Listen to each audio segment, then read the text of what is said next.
Subscribe to my channel and press the bell icon for class notifications.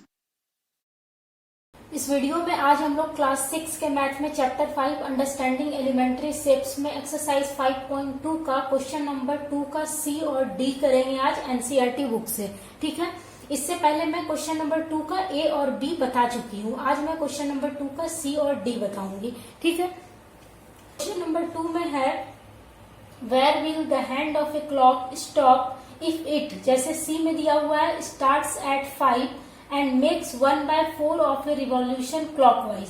यानी question में पूछा है कि घड़ी की सुई जो है वो स्टॉप कब होगी। जैसे सी में है कि जब घड़ी की सुई स्टार्ट होती है 5 से, ठीक है, घड़ी की सुई 5 से स्टार्ट होती है और वो 1/4 ऑफ ए रिवॉल्यूशन कंप्लीट करती है क्लॉकवाइज डायरेक्शन में, तो वो कहाँ पे जाके स्टॉप होगी घड़ी की सुई। ये क्वेश्चन में पूछा है। जैसे कि क्वेश्चन नंबर 2 के सी में है कि घड़ी की सुई 5 से स्टार्ट होती है।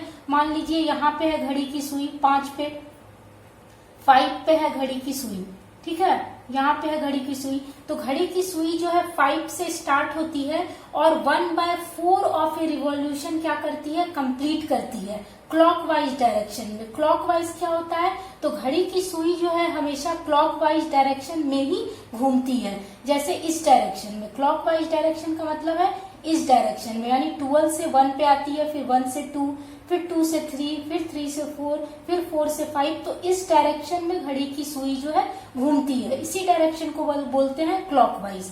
ठीक है, तो क्वेश्चन में है कि घड़ी की सुई 5 पे है, ठीक है, और वो 1/4 ऑफ ए रिवॉल्यूशन कंप्लीट करती है। तो घड़ी की सुई कहीं कहाँ पे जाके रुकेगी, कहाँ पे स्टॉप होगी, ये हमको बताना है। ठीक है, क्वेश्चन नंबर 2 के सी में यही है। तो देखिए, हम लोग जानते हैं कि जब घड़ी की सुई 12 से मूव करते हुए पूरा क्लॉकवाइज डायरेक्शन में वापस 12 पे ही आ जाती है, तो वो अपना 1 रिवॉल्यूशन क्या करती है, कंप्लीट करती है। जैसे घड़ी की सुई है, मान लीजिए वो 12 से मूव करते हुए क्लॉकवाइज डायरेक्शन में, इस डायरेक्शन में 12 से मूव करते हुए, मान लीजिए 12 से मूव करते हुए वापस 12 पे ही आ जाती है, ठीक है, तो वो अपना क्या करती है, 1 रिवॉल्यूशन कंप्लीट करती है। और 1 रिवॉल्यूशन कंप्लीट करने पे 360 डिग्री का एंगल बनता है, जिसको कंप्लीट एंगल बोलते हैं। ठीक है, तो यहाँ लिखेंगे सॉल्यूशन में, क्वेश्चन नंबर 2 के सी को पहले सॉल्व कर रहे हैं। तो सॉल्यूशन में लिखेंगे कि 1 रिवॉल्यूशन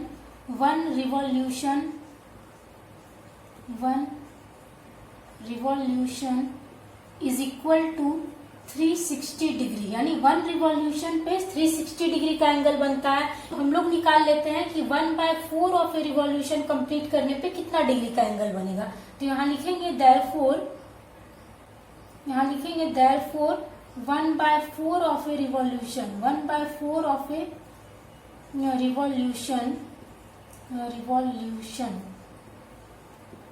इज इक्वल टू कितना डिग्री का बनेगा एंगल, 1 रिवॉल्यूशन में 360 डिग्री का एंगल बनता है। तो हम लोग निकाल लेते हैं कि 1/4 रिवॉल्यूशन में कितना डिग्री का एंगल बनेगा। तो क्या करेंगे, 1/4 को मल्टीप्लाई कर देंगे 360 डिग्री से, ठीक है।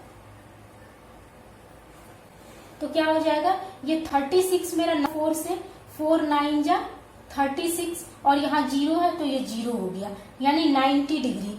यानी कि 1/4 ऑफ ए रिवॉल्यूशन कंप्लीट करने पे 90 डिग्री का एंगल बनता है। ठीक है, तो घड़ी की सुई 5 से स्टार्ट हो रही है और 1/4 ऑफ ए रिवॉल्यूशन कंप्लीट करती है, यानी कि वो 90 डिग्री का एंगल बनाती है। तो 90, तो हमको बताना है कि घड़ी की सुई कहाँ पे स्टॉप होगी। ठीक है, तो देखिए, हम लोग जानते हैं कि जब घड़ी की सुई एक स्टेप मूव करती है तो कितना डिग्री का एंगल बनता है, 30 डिग्री का एंगल बनता है। जैसे घड़ी की सुई 12 पे है और 12 से जब 1 पे आती है तो एक स्टेप मूव करती है घड़ी की सुई, तो एक स्टेप मूव करने पे 30 डिग्री का एंगल बनता है। ठीक है, 1 स्टेप मूव करने पे, यहाँ रफ में करेंगे, 1 स्टेप मूव करने पे 30 डिग्री का एंगल बनता है। तो यहाँ पर जो है 1/4 ऑफ ए रिवॉल्यूशन घड़ी की सुई कंप्लीट कर रही है, यानी 90 डिग्री का एंगल बना रही है। तो 90 डिग्री का एंगल बनने पे घड़ी की सुई को कितना स्टेप मूव करना पड़ेगा। तो क्या करेंगे हम लोग कि 90 डिग्री को डिवाइड कर देंगे 30 डिग्री से। ठीक है, 30 डिग्री का एंगल बनता है एक स्टेप मूव करने पे, तो 90 डिग्री का एंगल बनेगा कितना स्टेप मूव करने पे, ये हम लोग निकाल लेंगे। तो क्या करेंगे, 90 डिग्री को 30 डिग्री से डिवाइड कर देंगे, तो ये 0 0 कैंसिल हो जाएगा, 3 1 जा 3 और 3 3 जा 9। ठीक है, तो यहाँ ऊपर में 3 है तो 3 हो गया, और 3/1 को हम लोग 3 लिख सकते हैं, तो यानी 3 स्टेप्स, यानी कि 90 डिग्री का एंगल बनता है जब घड़ी की सुई 3 स्टेप्स मूव करेगी। तो हम लोग यहाँ देख लेते हैं, घड़ी की सुई 5 पे है। अब क्लॉकवाइज डायरेक्शन में घड़ी की सुई 3 स्टेप मूव करती है तो कहाँ तक जाती है ये देख लेते हैं। तो 5 से 6 पे आएगी 1, फिर 6 पे 7 पे आएगी 2, फिर 7 से 8 पे आएगी 3। तो कितना स्टेप हो गया, 1 स्टेप, 2 स्टेप, 3 स्टेप, यानी 3 स्टेप मूव करेगी तो घड़ी की सुई आ जाएगी किस पे, 8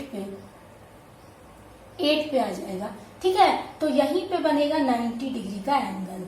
यहाँ पे घड़ी की सुई जब 5 से 8 पे आएगी, 3 स्टेप मूव करेगी तो 90 डिग्री का एंगल बनाएगी। तो यानी कि घड़ी की सुई 8 पे आके स्टॉप होगी। तो यहाँ लिखेंगे हम लोग, यहाँ लिखिएगा, if the hand of a clock, if the hand of a clock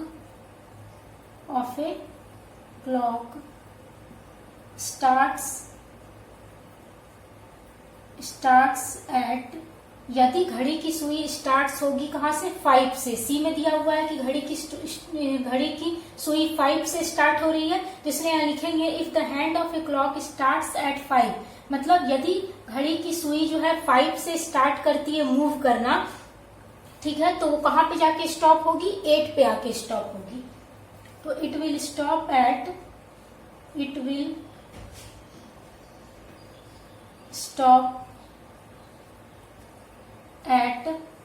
किस पे आके स्टॉप होगी, 8 पे। तो यही हो जाएगा आंसर। यही पूछा था कि घड़ी की सुई जब 5 से स्टार्ट होती है और 1/4 ऑफ ए रिवॉल्यूशन कंप्लीट करती है तो कहाँ पे जाके वो स्टॉप होगी। तो जब घड़ी की सुई 5 से स्टार्ट होगी और 1/4 रिवॉल्यूशन कंप्लीट करती है तो वो 8 पे आके क्या होगी, स्टॉप होगी। यही हो जाएगा आंसर। अब देखिए क्वेश्चन नंबर 2 के डी में है, starts at 5 and makes 3/4 of a revolution clockwise. यानी क्वेश्चन नंबर 2 के डी में है कि घड़ी की सुई 5 से स्टार्ट होती है और 3/4 ऑफ ए रिवॉल्यूशन कंप्लीट करती है क्लॉकवाइज डायरेक्शन में। तो हमको बताना है कि घड़ी की सुई कहाँ पे जाके स्टॉप होगी, यानी रुकेगी, ये हमको बताना है। तो क्वेश्चन नंबर 2 के डी को हम लोग सॉल्व करते हैं, डी को। ठीक है, क्वेश्चन नंबर 2 के डी में है कि घड़ी की सुई कहाँ से स्टार्ट होती है, 5 से ही स्टार्ट होती है, यानी यहां से स्टार्ट होती है। ठीक है, और 3/4 ऑफ ए रिवॉल्यूशन कंप्लीट करती है। तो हम लोग को पता है कि एक रिवॉल्यूशन कंप्लीट करने पे 1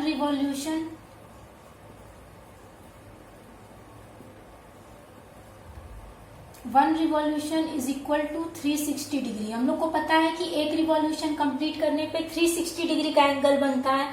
ठीक है, अब यहाँ घड़ी की सुई 3/4 ऑफ ए रिवॉल्यूशन कंप्लीट कर रही है, तो हम लोग निकाल लेंगे कि 3/4 ऑफ ए रिवॉल्यूशन कंप्लीट करने पे कितना डिग्री का एंगल बनेगा। तो यहाँ लिखेंगे therefore 3/4 of A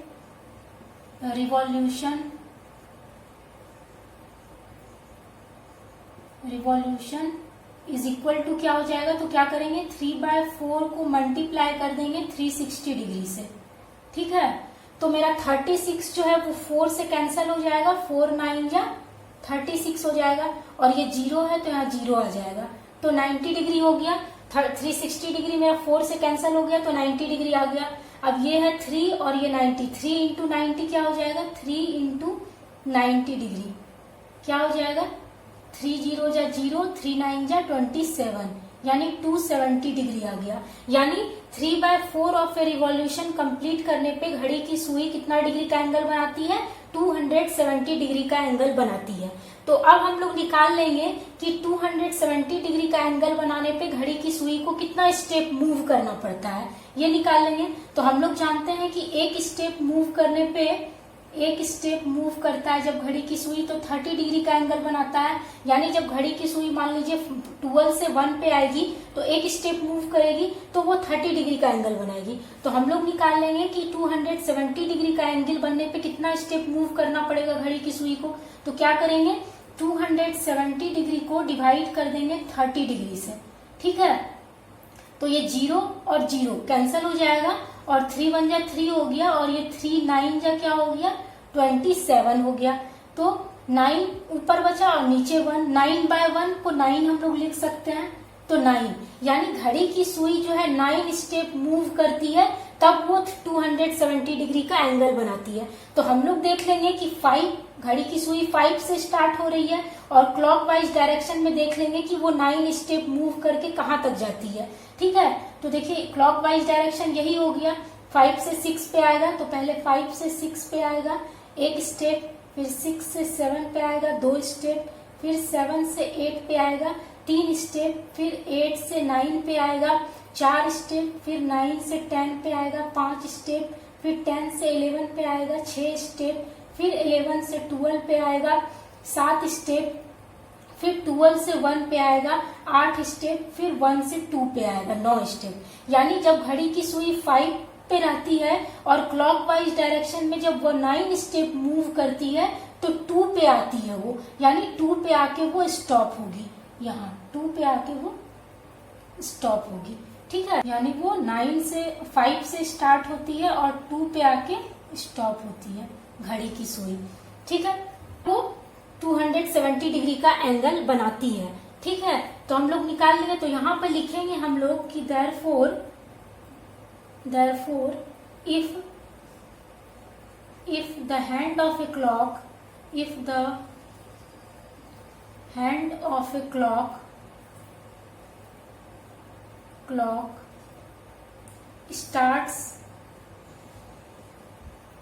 starts at 5, it will stop at, तो वो कहाँ जाके रुकेगी, it will stop at 2, तो वो 2 पे जाके रुकेगी। ठीक है, यानी जब घड़ी की सुई 5 से स्टार्ट होती है और 3/4 ऑफ ए रिवॉल्यूशन कंप्लीट करती है क्लॉकवाइज डायरेक्शन में तो वो कहाँ जाके स्टॉप होगी, 2 पे जाके स्टॉप होगी। तो यही हो जाएगा आंसर।